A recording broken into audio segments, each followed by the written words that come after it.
nabulgar ang korupsyon at yan po ay nanggagaling mismo sa pinuno di umano ng Kamara na si Romualdez at si Zaldico. Bakit ba si Zaldico? Kasi siya yung chairman ng appropriation. Alam natin ng appropriation, sila yung in charge doon sa budgeting. So binuking ho nitong Diskaya etong dalawang to at kasama yung mga congressman. Pero ang nangyari, pinalitan si Senate President Chis Escudero. At ito pa matindi, ladies and gentlemen. Ngayon lang din, lumabas din. Pinalitan din ang, ayan. Oh. Pinalitan din si Marcoleta as Chair of Senate Blue Ribbon Committee Head. Naku po. Alam nyo, mga kababayan, ito isa sa mga frustrating na nangyari ngayong araw na ito. Kasi, ako masungit si Marcoleta. Okay? Pero tamang-tama siya doon as a chair ng, o chairman ng, o chairperson ng Senate Blue Ribbon Committee. Una, abogado. Pangalawa, grabe talaga mag-imbestiga. At ako, nakikita ko, napaka-independent. As a matter of fact, nagulat nga yung lahat ng nung biglang bumanat siya kay Estrada, di ba? Kay Jinggoy, sabi ba naman niya, oh, ligtas ka na. Alam mo, ganun siya ganun siya, masasabi nating totoong tao. Di ba? Basta, ito talagang sa tingin ko banateros talaga dating nito Di ba? Talagang totoong tao siya Bitaw talaga kung bitaw. Oh. Tapos biglang papalitan. Pagkatapos ng isang matinding accomplishment. Accomplishment yun, ladies and gentlemen. Mamaya makikita ninyo, papakita natin sa news, di ba? Si Romualdez, pinangalanan. Si Zaldico, naimbitahan niya pa si pangalan nito.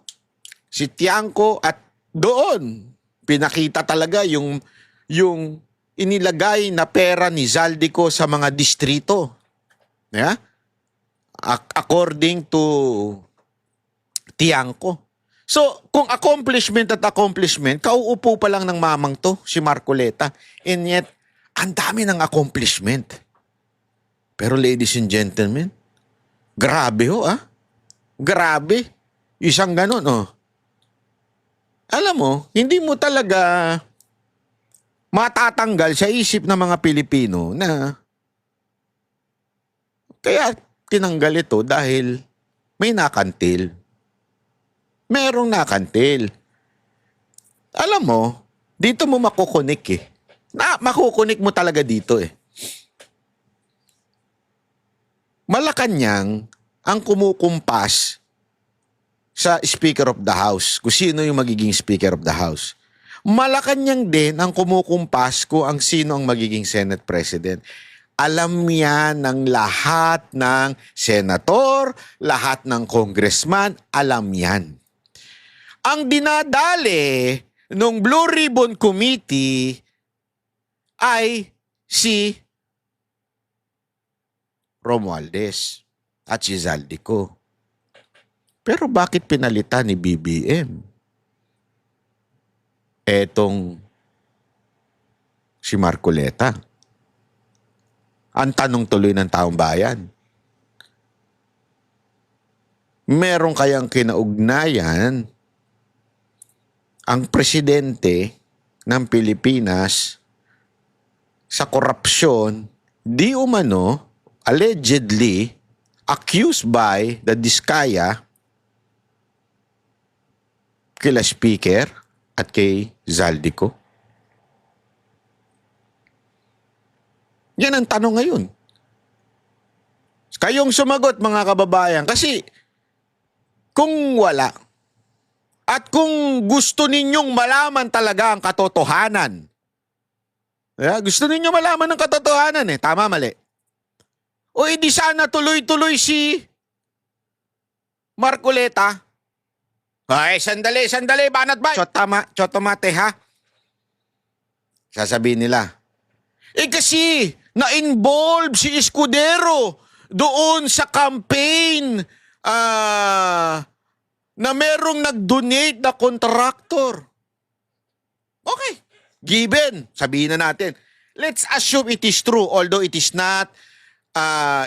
Yung naikwento ko na sa inyo kung anong tamang usapin tungkol dito. Pero assuming tama yung isiniisip ninyo. Halimbawa lang. Oh. Pero bakit tatanggalin mo si Marcoleta? Na wala namang kinalaman doon sa tinatawag ninyong quote-unquote iskandalo ng Senate President. So if you are the president of this country and you are seeing, eto lumalabas na yung mga katotohanan, eto na yung mga dapat nating marinig. Nakikita mo na tumatakbo na maganda. Di ba? Kung ako yung presidente, sasabihin ko, sasabihin ko kay Soto, sige, Soto, since nababahiran ang leadership ng Senate, you replace Escudero. But, hayaan mo si Marcoletang tumuloy-tuloy para ma-discover pa natin talaga kung sino ang totoong mastermind nitong iskandalo ng flood control o ghost projects na ito.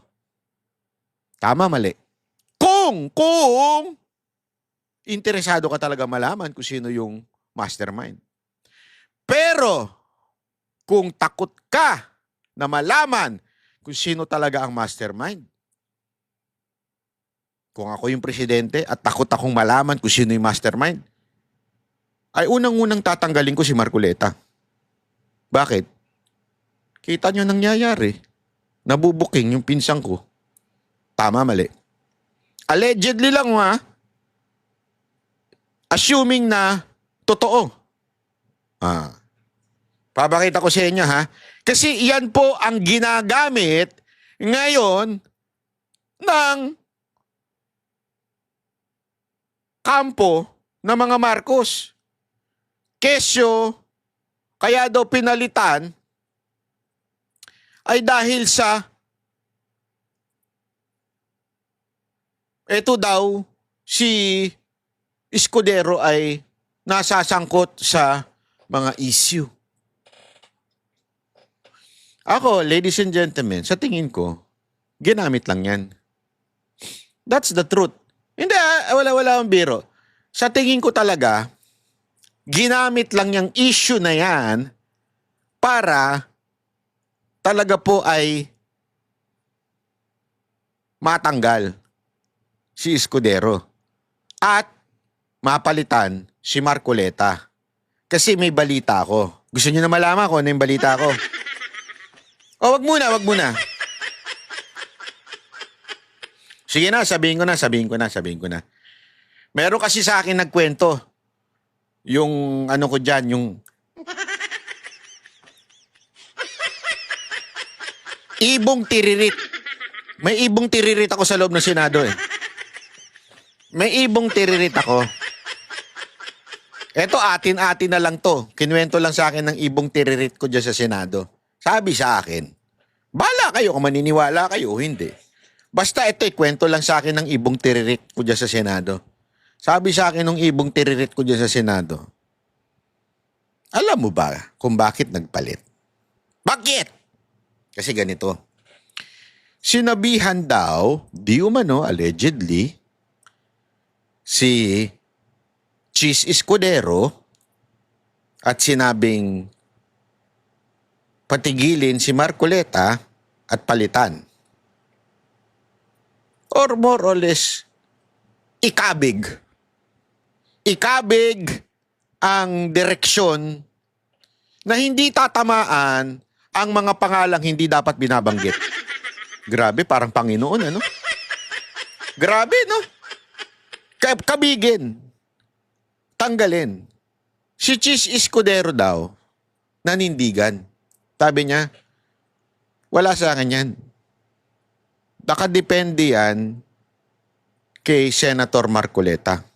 So, whatever ang kanyang direksyon, hindi ko pwedeng pakialaman. Yun daw ang sabi. At yun na nag-trigger para, ganun, sabi. Ganun. Okay, sige. Kaya, tinanggal si Escudero. Ayaw mong sumunod. Okay, tanggal ka.